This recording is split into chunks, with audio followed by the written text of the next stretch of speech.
Ouf. Oh. 5 mois de prison, de souffrance. Oh, mes Lolitas d'amour. Mes Lolitas d'amour, j'ai beaucoup souffert en prison. Loïc Ndjekam, plus connu sous le pseudonyme de Shakiro, est libre. Le transgenre a été interpellé le 8 février dernier pour défaut de carte nationale d'identité, puis condamné à 5 ans de prison par le tribunal de première instance de Douala pour tentative d'homosexualité. Encore sous le choc, sa mère Joséphine Ndjekam revient sur le film de son arrestation. Il avait porté une longue robe avec un petit matelot, la perruque sur la tête. Il est allé dans un restaurant à Bonapriso pour manger avec ses amis. C'est pas ce qui s'est passé. On a interpellé la gendarme, la brigade d'Onkolulu. Ils sont arrivés. Ils ont demandé à l'enfant que présentez vos cartes. Les deux n'avaient pas. Même la maman qui vendait au restaurant a dit que ouais, ne me donnez pas la malchance. Parce qu'on a commencé à violenter, à taper les enfants là.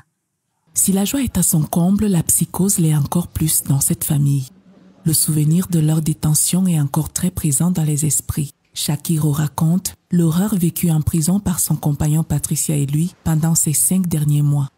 Un bandit ou un criminel est mieux que quelqu'un qui entre en prison avec le motif d'homosexualité. Tu es traité comme un sous-homme. Déjà, le jour que je suis entré en prison, je suis avec Patricia, on nous a enchaînés, on nous a mis les chaînes aux pieds.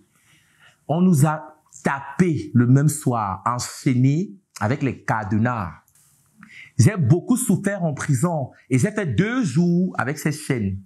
J'ai dû payer 15 000 francs pour qu'on retire les chaînes là. Je ne sortais même jamais de ma cellule. Je sortais seulement peut-être quand je vais aller me laver parce que la douche est un peu loin de la cellule. Parce que quand je sors, les moqueries, sale pédé, sale homosexuel, je vais te tuer, je vais te poignarder. Les gens comme toi ne méritent pas d'exister. Avec toutes les femmes qu'il y a dehors, tu choisis d'être homosexuel. Les phrases comme ça tous les jours, j'accouche un enfant comme toi, je vais te tuer.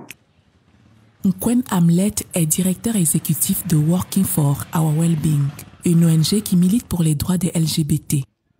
Pour lui, rien ne justifie cette arrestation. C'était carrément arbitraire. Parce que dans le processus jusqu'à la phase de l'arrestation, jusqu'à la phase qu'ils sont envoyés en prison, il y a trop de vices. Trop de vices, même pendant le temps que les soins enquêteurs ont extrait les informations vis-à-vis de ces personnes, on trouve qu'il y a des violations.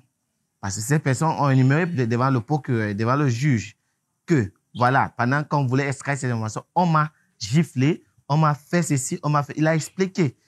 Nous regardons la loi comme il vient pour frapper auprès de la Constitution, parce que la Constitution protège tous les citoyens, parce qu'avant que la réorientation sexuelle d'une personne, il y a la Constitution qui protège les citoyens. C'est-à-dire, tu es citoyen avant ton orientation sexuelle. Dans un pays où l'homosexualité est considérée comme un délit, les 2 transgenres ne désirent qu'une seule chose, vivre librement leur orientation sexuelle. J'ai beaucoup souffert dans ma vie depuis ma tendre enfance, depuis l'école primaire, des moqueries de mes camarades de classe. Je souhaite partir de ce pays parce que ma vie est menacée ici. Là, depuis que je suis sorti de prison, j'ai même peur de me rendre. J'ai beaucoup d'amis qui souhaitent me voir aller dans un restaurant et tout, mais je leur dis non, je ne peux pas. En me rendant dans un restaurant, d'autres vont voir ça comme une sorte de provocation, que j'essaie de faire le bras de fer avec la loi. Vu que moi, je me plais dans le corps d'une femme, forcément, je vais sortir habillée en femme, maquillée, et d'autres personnes risquent de me faire du mal. Donc, depuis là, je suis appelé à vivre comme ça, caché. J'ai pas le choix. Si je sors là, je sais ce qui m'attend. Pour l'instant, Shakiro et Patricia ne sont pas encore tirés d'affaire. La procédure judiciaire suit toujours son cours.